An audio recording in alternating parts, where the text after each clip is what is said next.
भक्तों, भगवान श्री कृष्ण कहते हैं एक स्त्री के जीवन में पुत्र का सुख किसको मिलता है और किसके भाग्य में नहीं होता, इसका बहुत गहरा रहस्य है। कई बार कुछ ऐसी गलतियां हो जाती हैं जिनका फल पूरी जिंदगी तक मिलता है, और ऐसी ही गलतियां एक पतिव्रता स्त्री को कभी नहीं करनी चाहिए। नहीं तो चाहे वो कितनी भी पूजा पाठ कर ले, उसे पुत्र का सुख नहीं मिल पाता।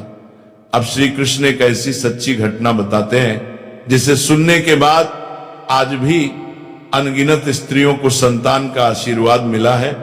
इसलिए इस कथा को मन लगाकर अंत तक सुनना बहुत जरूरी है। भगवान श्री कृष्ण कहते हैं, एक समय की बात है, माता लक्ष्मी पृथ्वी लोक पर भ्रमण कर रही थी। उन्होंने देखा कि बहुत सी स्त्रियां दुखी हैं।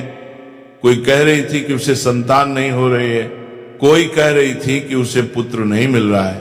यह देखकर माता लक्ष्मी का मन बेचैन हो गया। वे तुरंत श्री विष्णु के पास गईं और बोली, प्रभु, आज मैंने पृथ्वी पर बहुत दुख देखा। कोई स्त्री निसंतान है, कोई पुत्र के लिए तरस रही है। आखिर ऐसा क्यों होता है? किस स्त्री के भाग्य में पुत्र नहीं होता? और कौन सा ऐसा उपाय है जिसे करने पर पुत्र जरूर मिलता है? भगवान विष्णु माता लक्ष्मी की बात सुनकर मुस्कुराए और बोले, हे देवी, तुम्हारे सभी प्रश्नों का उत्तर एक ही कथा में छुपा है। यह कथा इतनी प्रभावशाली है कि इसे सुनने भर से भी सौभाग्य जाग उठता है, इसीलिए इसे ध्यान से सुनना।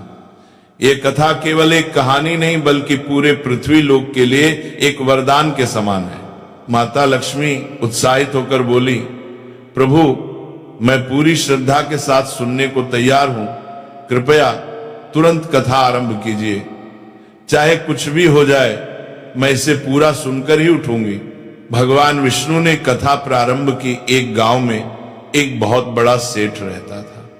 सेठ अपनी पत्नी से इतना प्रेम करता था कि उसके बिना एक पल भी नहीं रह पाता था। सेठ के दो बेटे थे। बड़ा बेटा सच में बहुत अच्छा, शांत और ईमानदार था।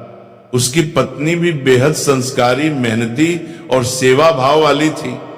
वह घर का सारा काम अकेले करती, खाना बनाना, कपड़े धोना, घर संभालना, सब कुछ। फिर भी सेठ की पत्नी यानी सास बड़ी बहू को हमेशा अपमानित करती रहती थी। दूसरी ओर सेठ का छोटा बेटा और उसकी मां दोनों बेहद कठोर और दुष्ट स्वभाव के थे। छोटे बेटे की आदतें बहुत खराब थी। वह गांव वालों को परेशान करता, लड़कियों का पीछा करता, मारपीट करता।